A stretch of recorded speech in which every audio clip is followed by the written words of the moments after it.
अब समरी यार राम रे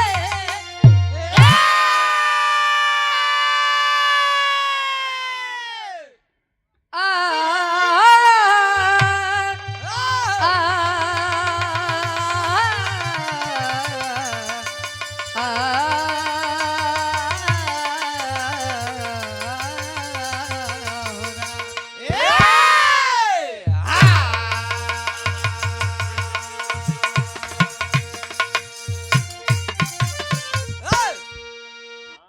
गार्जियन जी क्या देश भाई कहा सरस के बिरा चला अपने वाली हो जाए फिर खानदानी ने अपने गावा सोचते ही वही गाय दे ए भैया अच्छा पहले के पुरनिया काका दादा एक बात कहा तो रहे वाह का कहें कहा अहिर गड़ेरिया पासी हाँ ये तीनों सत्यानाशी वाह काहे बदे कहा एक पहले विचार कर वाह जानबे करा था कि यादव बिरादरी वाले गाय भैंस पाले में बड़ा शौकीन होते हैं वाह एन जब अपन जानवर लेके निकला थे हाँ हाँ गुरुदेव हाँ। जब अपन जानवर लेके निकला थे जानवर अरे गाय भैंस यार वाह मान लो अगर कहूँ खेत बढ़िया से बोवज होता बा वाह चरी वरी के खेत बा हाँ। पहुँचन तो जान लो वो लोग ऊपर ऊपर के खाइए छोड़िए का वही डंठा हाँ। आज अब ए पाल बिरादरी वाले भैया लोग अपन अपन लेके निकलिए हाँ, पुर्र। जा से तो विश्वकर्मा है लेकिन बता तो बड़ा बढ़िया ए भैया जब वो लोग अपन लेके निकलिए तो जवन कल्ला डंठा बचाव रहे वो लोग वो खाए के एकदम बैठा दिए छोड़िए का एकदम वही जड़ हाँ नीचे जब ये पासी भाई लोग निकलिए वाह 12 नंबर जब ये अपन जेसीबी लेके निकलिए हाँ। जनबई करत है हाँ हाँ। तो वो लोग खोदी है हाँ अब खोद के ए, आता ये बड़े पुरनिया काका दादा कहीं जा सरोवरे हाँ। आहिर गड़ेरिया पासे हाँ, ये तीनों सत्यानाशी अरे मान ले हम याद हो वो है पाल कहाँ बाटे अरे पागल हो हाँ ए भैया त्यावा एक छोट सा प्रसंग हाथ सरस के कहानी आशा नहीं पूर्ण विश्वास बा कहानी शीशक के जैसा साफ हुई हाथ सरस भी हो जाए और साथे साथे कहानी में एक सीख भी मिल जाए जरूरी नहीं है कि हम 70 साल में ज्यादा अनुभव पाले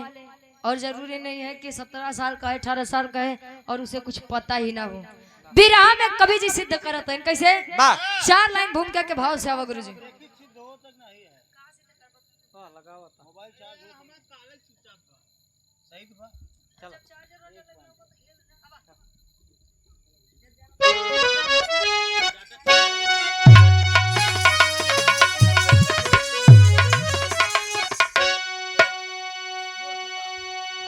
मूर्खता की भी हद होती है दोस्तों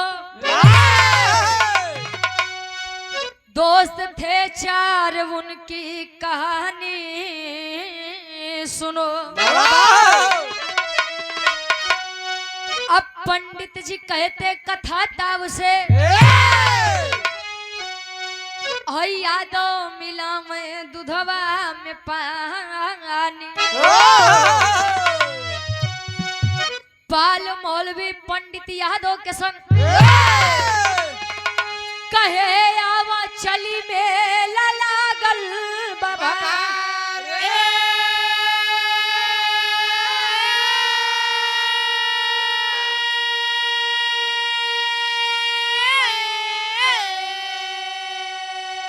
अरे अपने में खूब चारों चालाक थे चलते राह में करते लबारी लबारी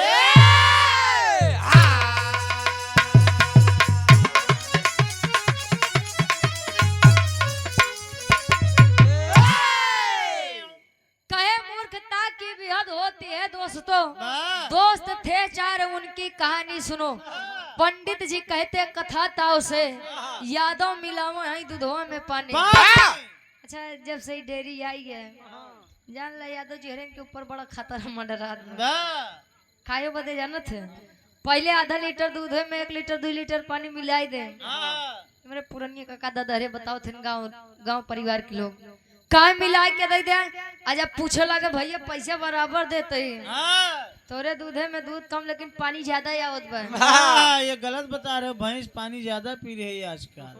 अच्छा, लेकिन जब से डेयरी आई है वाह हाँ लाई के गए अगर तनिको पानी मिलाए हैं हाँ फैट का मार। फैट तुरंत बतावे लगी। हाँ लगे फैटे फैट बता। यादव जी हाँ हाँ गड़बड़ी कई के आए हैं। हाँ, आपके पानी में दूध मिल गया है। ए भैया पंडित जी, यादव जी, पाल जी और मौलवी जी वाह चारों जने बड़ा बढ़िया मित्र रहे। पंडित जी भाई ऊंच जाति के रहे, हाँ तीनों का अपने से कम जाने। तो पंडित जी एक दिन कहे यादव जी, हाँ ए भाई यादव, वाह ढेर दिनों बाद हम चारों जने आपस में मिला ही, वाह आवा चली तनी सा गांव के बहरवा जौन एक गाँव बा हाँ हाँ हाँ बगल वाला हाँ बगल वाले गांव में मेला लगा बा, वाह चल के मेला घूम या बजाए। अच्छा चारों जने निकले, रास्ता में अब जनबे करा था पंडित जी हरेंग का। हाँ, सुल्तानपुर प्रतापगढ़ जाए। अब पंडित जी कहें यादव जी से, कहें यादव भाई अब देखा भूख बहुत तेज लगी बा, अब बिना खाए पिए और रास्ता न नापब। तब अब पंडित जी बताओ तनी यादव जी भाई तू वही रहा तनी दूधे उधे के व्यवस्था करावा। अब यार पाल जी मौलवी जी से कहा था तू लोग तनी चाउर लेके आवा, लकड़ी लेके आवा, खीर बनाई के खावा जाए, सुबेरे रास्ता नापब। करत हन का एक लाइन गजल के भाव बा, माई बाबू के ऊपर कवि जी एक लाइन लिखाते हैं कैसे।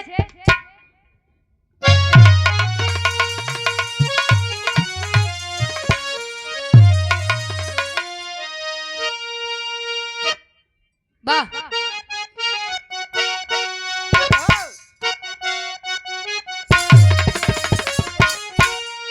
कोई हमरा ही कहे हिंदी दुनिया वालों ने गाया। अरे मेरे जिंदगी के मालिक मेरे दिल पे हाथ रख दे, मेरे जिंदगी के मालिक मेरे दिल पे हाथ रख दे, मेरे जिंदगी के मालिक मेरे दिल पे हाथ रख दे,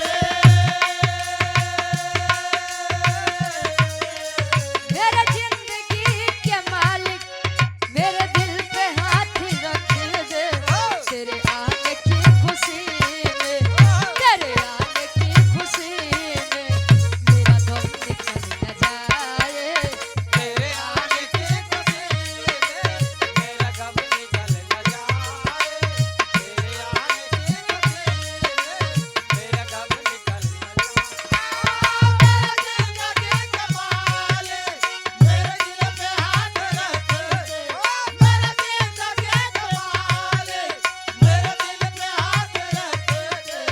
तेरे आने की खुशी में, तेरे आने की खुशी में अरे मेरा दम निकल न जाए, तेरे आने की खुशी में मेरा गम निकल न जाए, तेरे आने की खुशी में मेरा गम निकल न जाए। लेकिन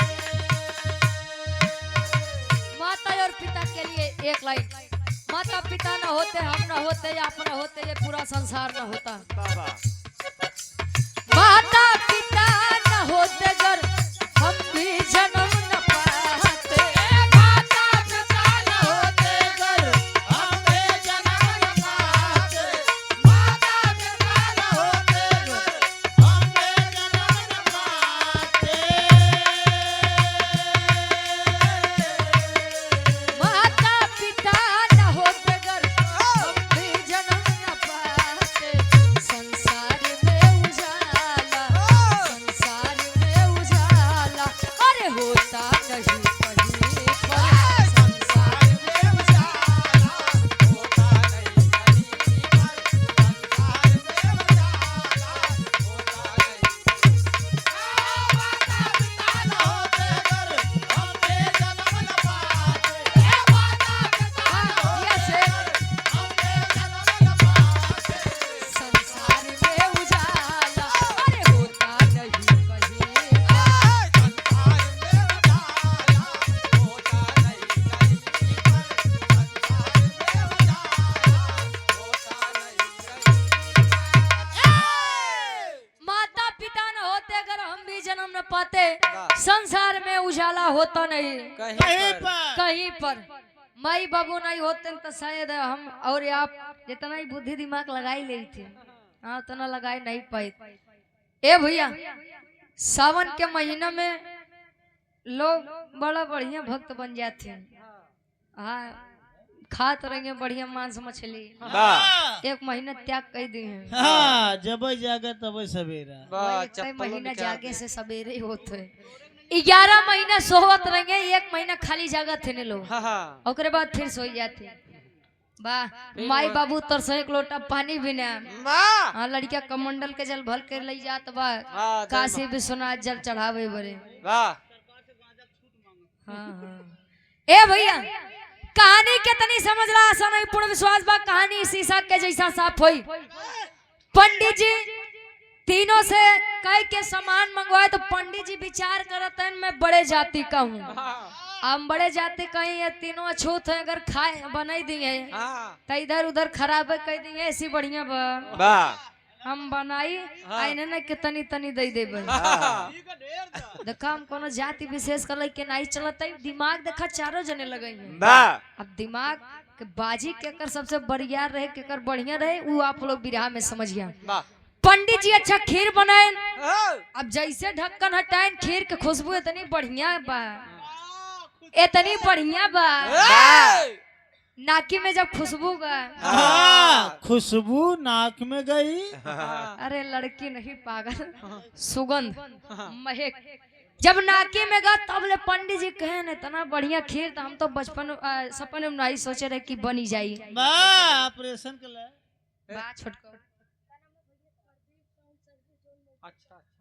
प्रदीप साउंड सर्विस जोन मौके पे चलती है, ये 100 रुपए बड़ा बढ़िया साउंड सर्विस बा। बहु मशीन बढ़िया बंगुरिया एक दिन खराब करे ऐसे भैया बजावत रहा बढ़िया से, पढ़े उड़े ना जाता का हो संझा सवेरे अच्छा जावो कर पढ़ब लिखब तो भाई जनब नहीं तिलक लगाई तो हर भाई करब। ए भैया कहानी के समझिया बिहार पंडित जी जब खीरी खुशबू गए नाकी में तब ले पंडित जी दिमाग लगावत है रे यार, आधा आधा चारों मिली पूरा बांटे पड़ी। पंडित जी दिमाग लगाओ तन यादव जी यहाँ आवा, मौलवी जी यहाँ आवा, तीनों जने का बोलाइन कहन का बात बाजार जल्दी निकाला बहुत तेज भूख लग बा, कहन देखा अब वही या टाइम पे तनिक मिले एक एक कल छुन काहे बदे कहन अरे सुबेरवा पूरा दिन मेला देखे के बा, कहन तब कहन तनी समय खाई ले सोई जा रात तो बितवाइन के बा। पंडित जी देखा दिमाग लगाओ तन सरौ घरे खीर दे बनत है, जवन खा कुल हम अकेले खा कहे बाकी खीर रख दे सुबेरे खावा जाई, लेकिन हमरे पास एक आइडिया बा। कहन कौन कहन का कहन खीर एक कई आदमी खा सकत है अगर दिमाग होई तब। कौन दिमाग कहन राती में सोवत जा सुबेरे जे सबसे बढ़िया सपना देखी, सबसे मस्त सपना देखी रही, खीर सब वही के हो जाई। अच्छा इतनी बतिया सुन के सबको तनी तनी खाई के लेटन, पाल जी बाहर सोइयन, मौलवी जी यार, पंडित जी बाहर, आराम से सो आराम। अब यार यादव जी भाई यही के लड़का खाए पिए में शौकीन रहे, पेट गहीर ना बोला आयरन के दुगारे ए भैया। अब यार वो बेचारा यादव के लड़का यार करवट फेरे बाहर करवट फेरे, अब उठ के बैठे हुए खीरी वाला बर्तन देखे यार उठ के खाई ले का हम पाल जाए के, लेकिन कहे सारे अगर जान जाएंगे तो सुबेरे बड़ी मार मरी लेट ही जाए। अब तबले होत का एक लाइन गीत लगत बा, आओ गुरुजी।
यादव को न आए वक्त दिन सोई जाए नींद यादव को न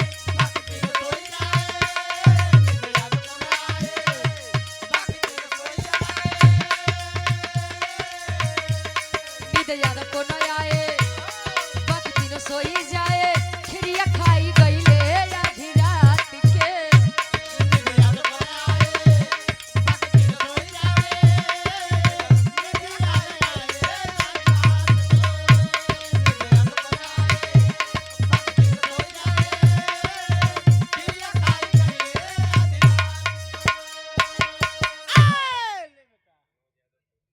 मनोज यादव भैया सऊदी से ये पुनः 100 रुपए देकर सम्मान के आशीर्वाद के चाह रहे हैं लाइव देखते हैं ए भैया नींद यादव को न आए बाकी तीनों सोई जाए खिरिया खाई गईले आधी रात के वाह अब भाई यादव के लड़का यार बाहर करे नहीं बर्दाश्त भाई काहे अब पहले पेट पूजा हाँ, बाद में काम दूजा तीनों सोवत हैं पहले यार हम खाई पी वाह आज जवन हो सुबेरे हम झेल ले भाई यादव जी गए उठ के एकदम आराम से गए ढक्कन हटाए जितनी खीर है कुल निकाल के खाई ले फिर से ढक्कन बंद करके आई के अपने स्थान पे लेट गए ना तो भाई नींद वही करी पेट भर गया वाह ए कवि जी थोड़ा शांत रहिए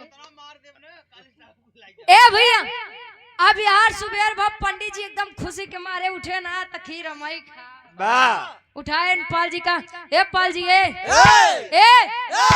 आई राजू उठो बस उतर ही रहा अरे मुल्ला जी जाए दया कहे उनके पीछे पड़ा है अच्छा पाल जी आंख मिजत मिजत उठे मौलवी जी को उठाए कहे यार तू उठ बक तू सोते रहा अब यार यादव जी अच्छा सोवई के नाटक करत हैं पाल जी का कहे पंडित जी ए फिर बोले तू ये नहीं अलगे अलगे बैठाए दे ए भैया अब यार पाल जी से पंडित जी पूछते हैं कस पाल जी रतिया वाली बतिया याद बा कि नहीं कहन कवन बात कवन ही है खीर वही खाई जो बढ़िया राती में सपना देखे रही पाल जी कहन हाँ हमसे बढ़िया सपना के देख सकत है कहे मैं सो रहा था आज सोते ही सोवा तो हम 5वें आसमान पे पहुंच गए अरे पाल जी चलाक जात गडेरी के पैसा ले लेडी के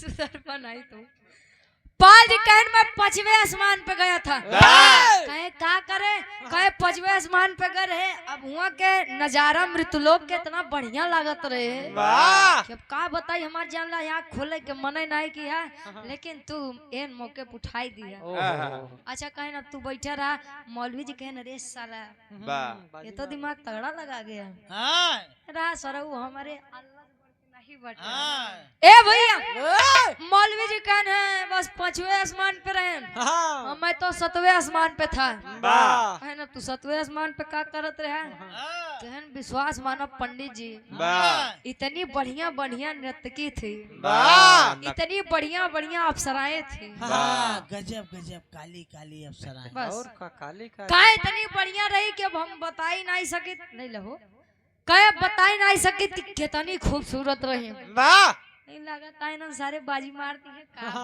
पंडित ये 5वें आसमान पे 7वें आसमान में लेकिन हम पंडित ही हमसे बढ़ के जाबा बब्बू यादव जी दलाई का पूर्वा से 51 रुपया आशीर्वाद के चाह रही तब ले पंडित जी दिमाग लगाते हैं ध्यान दिए आप लोग पंडित जी कहें तू 5वें आसमान पे 7वें आसमान पे रह गया मैं तो सो रहा था और सोते सोते मैं तो क्षीर सागर पहुंच गया मौलवी जी कहें क्षीर सागर तू रहे तो लक्ष्मी जी और विष्णु जी कहा रहे तो नहीं पता हम पंडित लक्ष्मी जी हमारे गोड़ दबावत रहे विष्णु कहाँ गए मौलवी जी कहें देखा सारे का देखा झूठ बोलता नहीं बने कहे अच्छा ही बतावा लक्ष्मी जी की तार गोड़ दबात रहे तो विष्णु जी कहाँ रहे राजू विष्णु जी पीछे बैठ के हवा करत रहे पछवा अरे मतलब मुड़वा लगा बैठ के पागल सिरहाने बैठ के कहे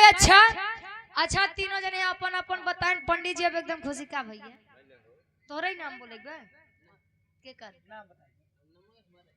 अच्छा नीरज यादव भवानीपुर से हम गाय देते अरे बैठ बैठे, भाई बैठे, क्या बैठे।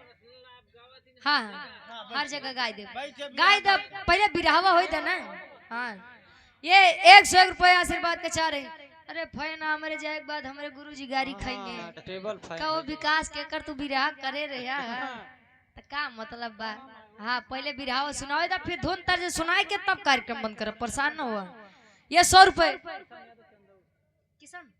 किशन यादव भैया जी चंदौर से ये 100 रुपया आशीर्वाद के चाह रही अच्छा बिहार यादव जी सोई के नाटक करत हैं कहीं देखाए नन का बस खीर खाए भरे तना परेशान है जब सरऊ हरे खीर रही तब ही खावा वाह तब ले पंडित जी कहन यादव जी हाँ ए यादव जी अरे राजू तू उठबा तू कुछ बताऊबा बस सोते ही रहा बा जब खीर होई तब तो यादव जी दिमाग लगावा उठन कहा का बताई कहे का भन हाँ, कहे यार तू लोग तो बड़ा बढ़िया बढ़िया सपना देखा है वाह वो 5वें आसमान पे ये 7वें आसमान पे वाह तू क्षीर सागर पहुंच गया हाँ, कहन तू कहाँ गए रहा हाँ, हम तो फंस गए।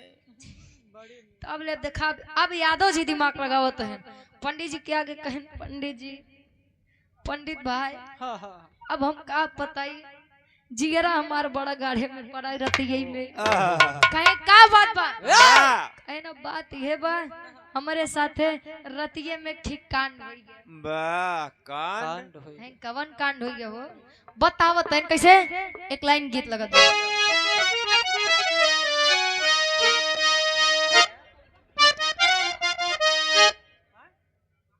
तैयार हा सुनावत है मनोज यादव सऊदीया से ये 100 रुपए आल्हा सुनावत है तो ये जब पूछत रहे तो शुरू मुँह नहीं रहने कि का सुनाई हम नहीं रहे तो बैठा रहा आराम से हाँ अब जौन सुनाओ तो सुन लो करे बाद जवन कहब तब सुनाओ ये बारे मतलब पूछा जात बा का सुनबा कैसे सुनबा बताओ सुनाई देत है अच्छा यहाँ वाले बिरहा जल्दी नहीं करो तो का तू लोग नहीं करो तो का कहाँ गुरुजी फंसाई दे हर जगह उबारा था यहाँ फंसाई दिया तू जय जने आवत है ना अलग अलग डिमांड लई आवत है तोरो कोनो डिमांड बा का डिमांड बा तोहार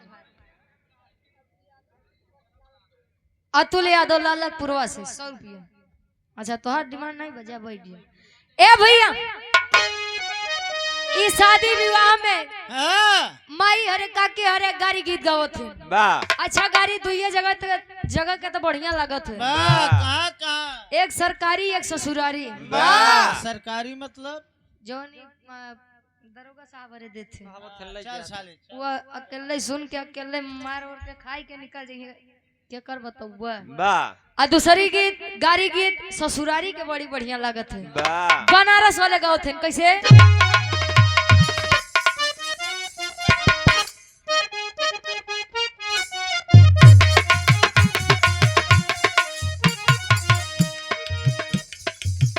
खतियाई गया शहर बनारस से खतियाईगा तनी सही से चलावा जौनपुर वाले गाँव थे हाँ, सुई डोली गई कलाई बिचे घड़िया मेरे सुई डोली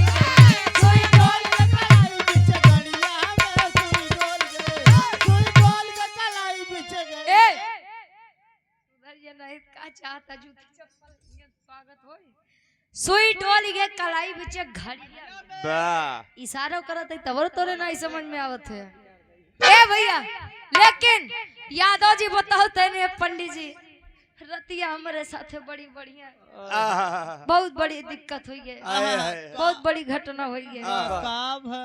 बताओ तैन अरे भेटाईगा मछंदन लई के मुदकिया हो भेटाईगा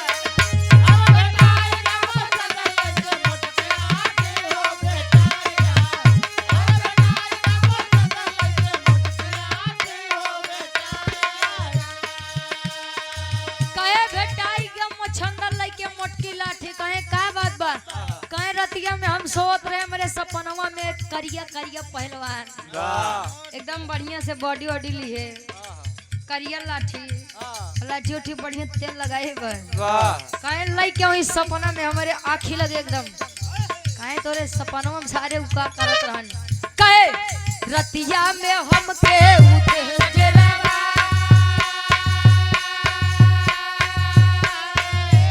अरे काहे की खिरिया न ले क्या हो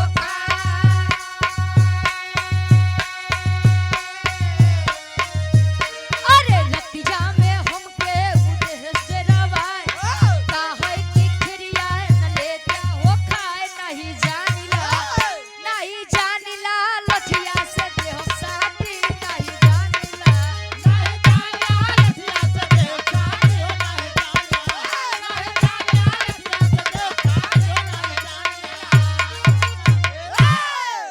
कहे रतिया में हम क्या उद्देश्य डरवाए और काहे की खिरिया न लेते हो खाए वाह कहे रतिया में हम सोच रहे जब वो पहलवान आए तो हमको लगे धमकी दे काहे धमकी देत बा कहे नु जवन खीर रखा बा वाह लेस लाठी एकदम हमरे मुंहे लगे लगाएस वाह कहे चल सारे जवन खीर रखी बा चल के ओका खा वाह कहे तुम्हें रतिया में कहत बा हाँ कहे हाँ बिल्कुल कहत बा कहे तब काबू एकदम लेहे लाठी खड़ा बा कहे बोल खाबे न खाबे वाह खाबे कि ना खाबे बोल खाबे कि ना खाबे अब पंडित जी अब एकदम मोबाइल रखत है अरे मोरे माई का तो सार खाई तो नहीं रतियों में हम बढ़िया से नहीं खाए रहे सुबेरो लई गई सार वाह कहे तब बता का करे थे वाह कहे पंडित जी अरे सारे रोवत काहे बताओ हम लोग ही सत हुआ वाह कहा तन बताओ तन यादव जी कैसे तेरी के भाव में कभी जी लिखा था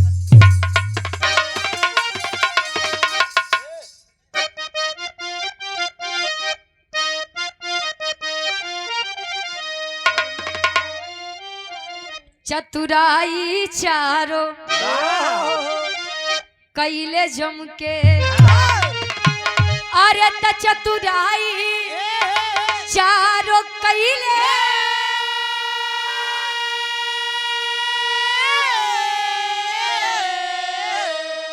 अरे चतुराई चारो कैले जम के त चली ना अहिर के सामने पंडित के पंडिताई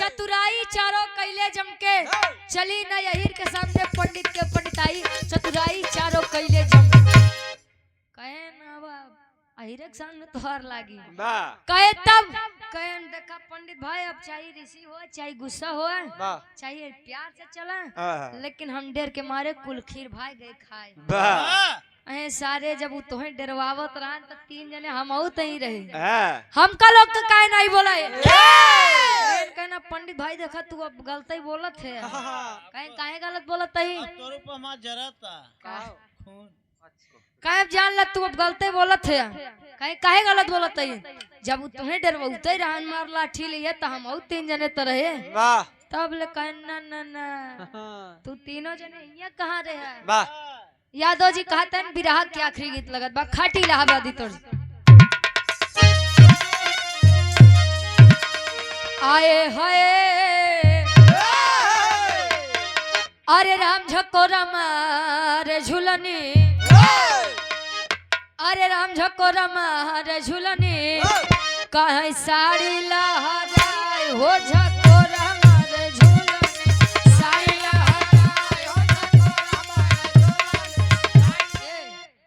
हैदर अली गुरुजी एक कैसे गाय रहे रतन दिया जीजा वाह ओ मगन अरे घुसुरी गव बरधा गस अर बरधा हां अरे राम घुसुरी गव बरधा कहां सरी यही मझारी घुसुरी गव बरधा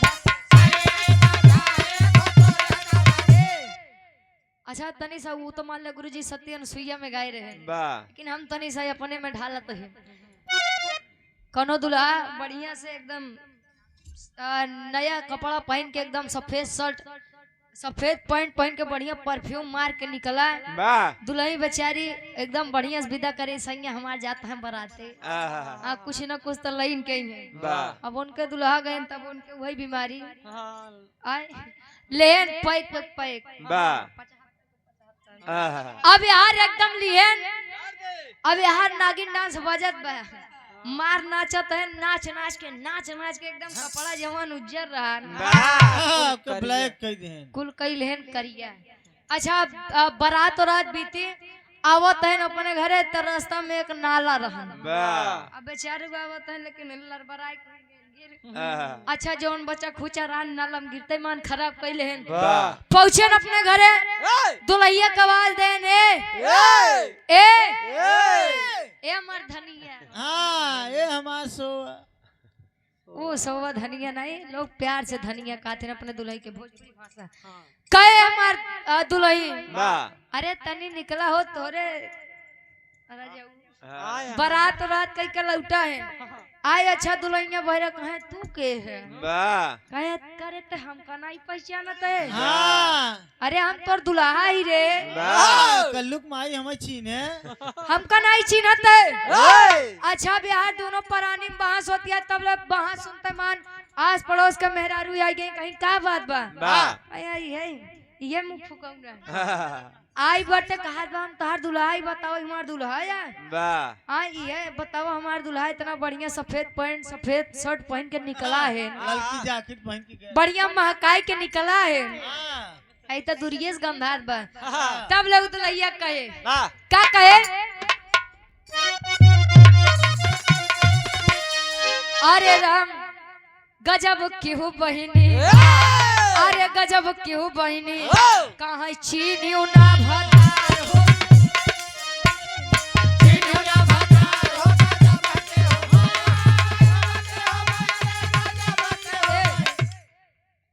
अरे घुमा के गोरी मर लो कहे तेरी मेरी आंख लड़ी लोगों ने बदनाम किया कहे दुनिया के बक्के दे हम तू अपन काम किया। केहू केहू कहेला उमरिया के दोस्त बा कही के गए सूरदासी सब नजरिया के दोस्त बा नजरिए के दोस्त बा बर्बादी की है कारण बा। अरे घुमा के गोरी मरलू आई नयना वही से बात हो घुमा के गोरी मरलू। दोनों दुल्ही बतावे अपने सासू अम्मक रहन सहन। अरे हमार मुड़ी कटली अरे हमार मुड़ी कटली तमोर बूढ़ा माही हमार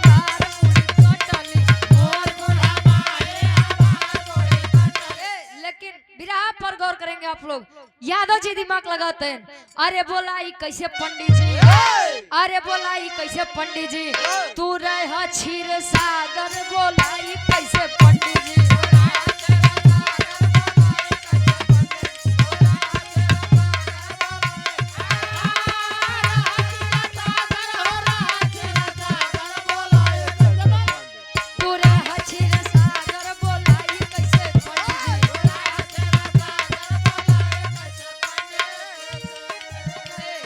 मौलवी भाई गावा रहे सतवे आसमान पे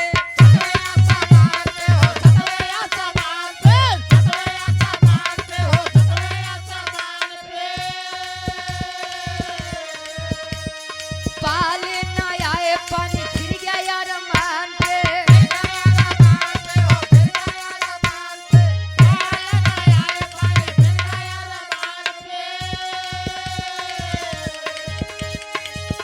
अरे तोहर सेवा करत रानी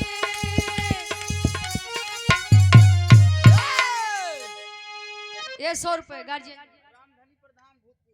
रामधनी प्रधान जी भूतपूर्व प्रधान है धनीपुर से अच्छा भवानीपुर से ये 100 रुपए देकर सम्मान किए आशीर्वाद के चारे माई भगवती करे 2026 में जीत हम का जे पैसा दे भैया सब कोई जीता है हम काहे कही कि क्यों हारा क्यों जीता है। हाँ हमका का मतलब बा आप 5 जने प्रधान बनबा तो जल्दी विकास करबा गांव के बाकी राम जाने। ये 200 रुपए श्री गुरुदीन यादव जी भलाई का पूर्व से ये 200 रुपए देकर सम्मान किए। आपको आई काट बार तू तो पड़ोसी है आशीष यादव ये हमारे बड़े भैया हैं हमारे पड़ोसी हैं। ये 200 रुपए देकर सम्मान किया आशीर्वाद के चारे के बच्चे अपनी कला में कामयाब रहे। अरे तोहर सेवा करत रहली तोहर सेवा करत रहली लक्ष्मी नटनागर बोला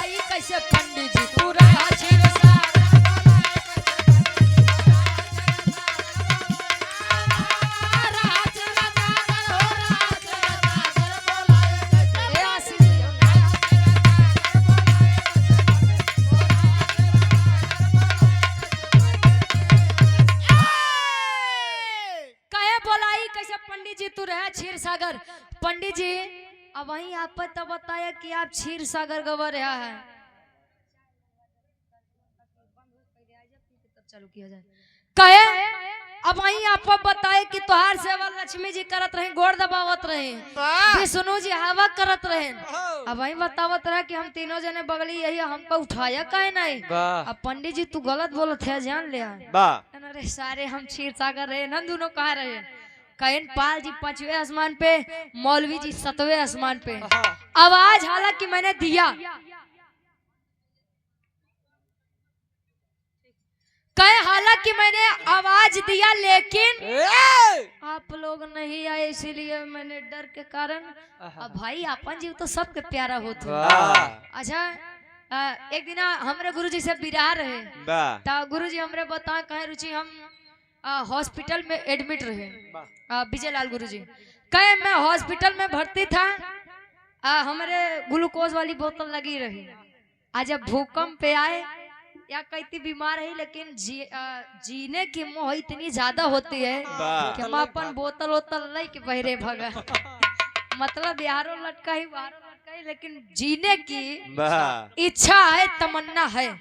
लोग अपने जिंदगी से बहुत प्यार करते हैं, जानते सभी हैं। आया है सो जाएगा राजा रंग फकीर, कोई विमान पे चढ़ चला, कोई बंधा जाए, लेकिन जब तक कहा तब तक बनाए ले जाइए।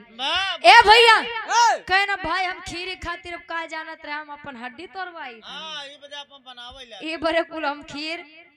अब यार पंडित जी अलग मुड़े फांस धइक बैठे, पाल जी अलग बैठे, मौलवी जी अलग बैठे न, तीनों जने विचार करते हैं। पाल जी मौलवी जी मने मन पंडित गरिया होता है, सरऊ तोरे चक्कर में खीर नहीं खावा, खाई ले तो पेटो भर जात, मेहनत तो हमारी पूरी सक्सेस हो जाए, सफल हो जाते हैं। तीनों जने विचार करते हैं कैसे, आल्हा के भाव में कवि जी प्रमाण देते हैं।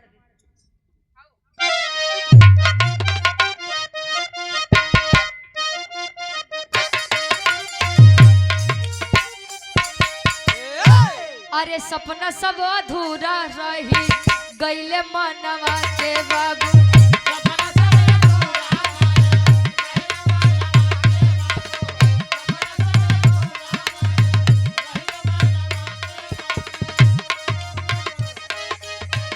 खाई गया केला खीर, खाई गया केला खीर, अहिरा बेईमान।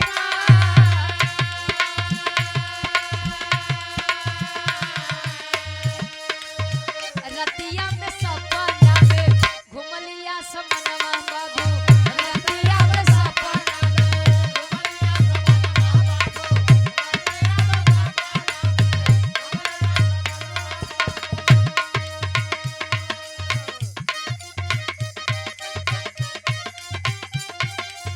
खत्म हो गया खाना सब भइले लाचार।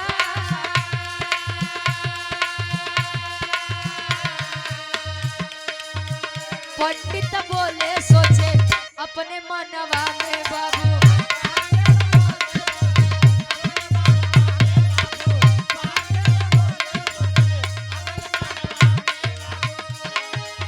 सोची सोची मनवा में बहुते पछता।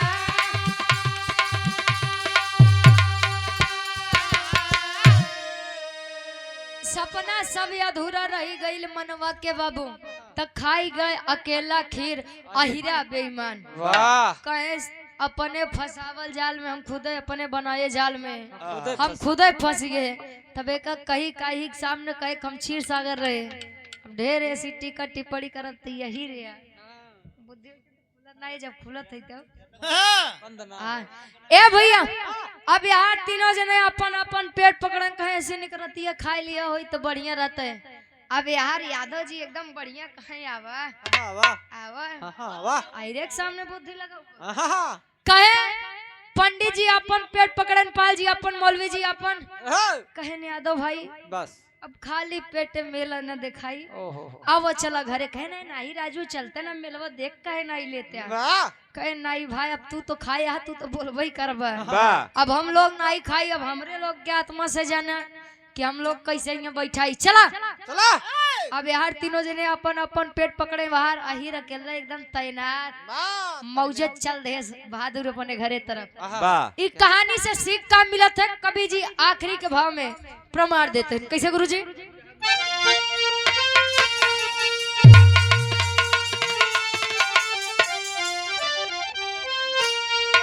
अरे अनुमान से बड़ा अनुभव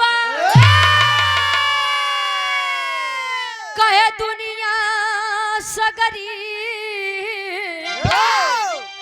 अरे अनुमान से बड़ा अनुभव कहे दुनिया सगरी।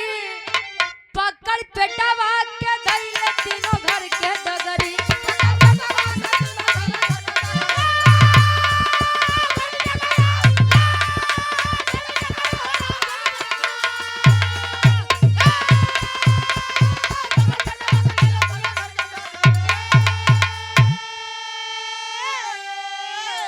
अरे केहू से ज्यादा नहीं लगावा जन दिमाग हो त नहीं सोचल सपना पे लागी जाई आग हो।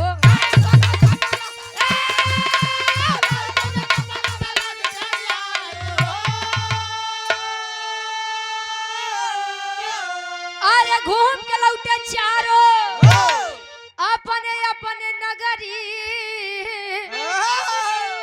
घूम के लौटे चारो अपने अपने नगरी। पकड़ पेटवा के धैले तीनों घर के डगर।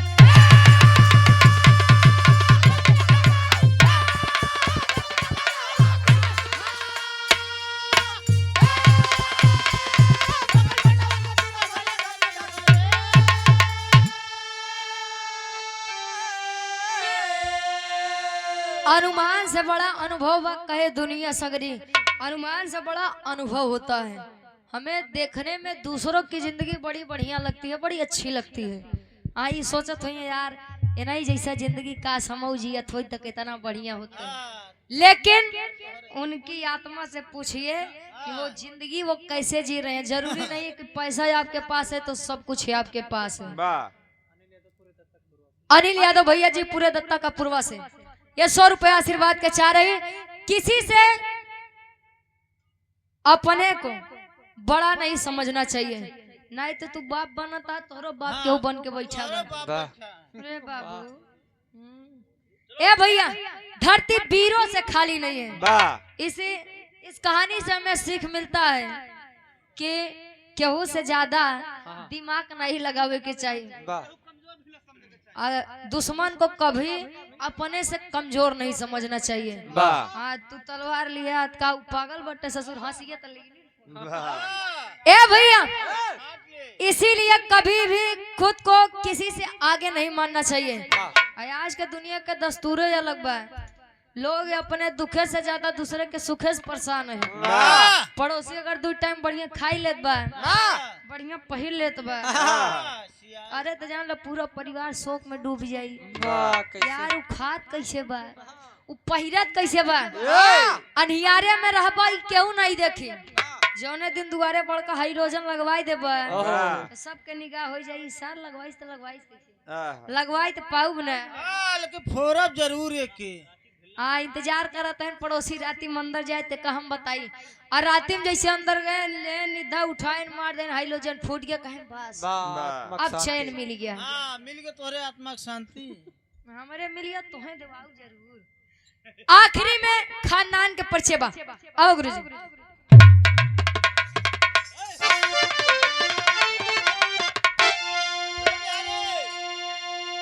गुरु बिहारी गुरु गणेश गुरु रामलाल गुड़कारी।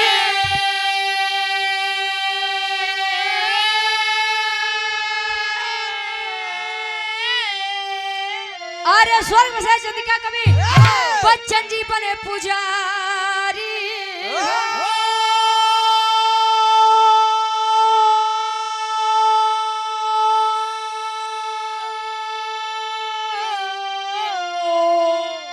अरे चतुराई चारों कैले जमके ग्वाले वंशी रुचि ज्ञान की ज्योति जलाई। चतुराई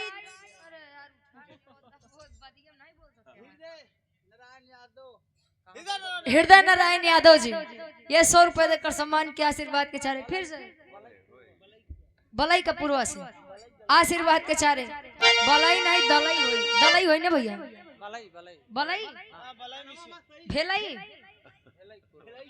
अच्छा एक दिन परसों घात रहे दलाई पूर्वा। ये 100 रुपए हमारे गार्जियन जी आशीर्वाद के चारे के बच्चे अपनी कला में कामयाब रहे। चतुराई चारों कैले जम के ग्वाले वंशी रुचि ज्ञान की ज्योति जलाई। चतुराई चारों कैले जम के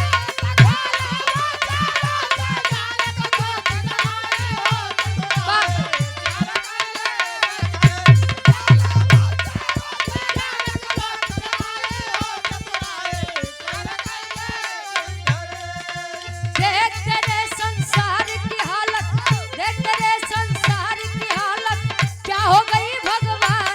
कितना बदल गया इंसान, कितना बदल गया इंसान,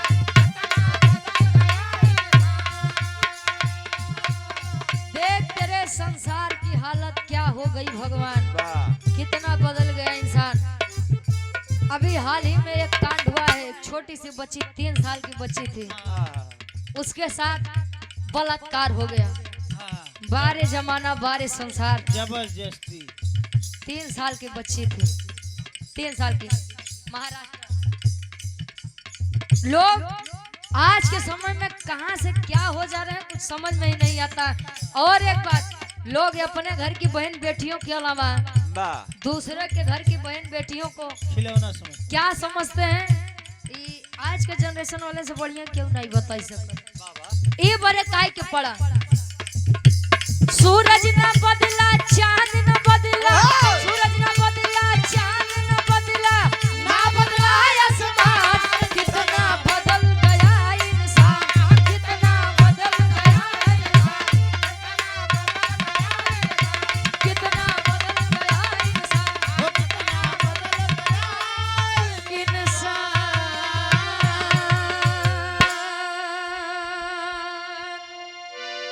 5 मिनट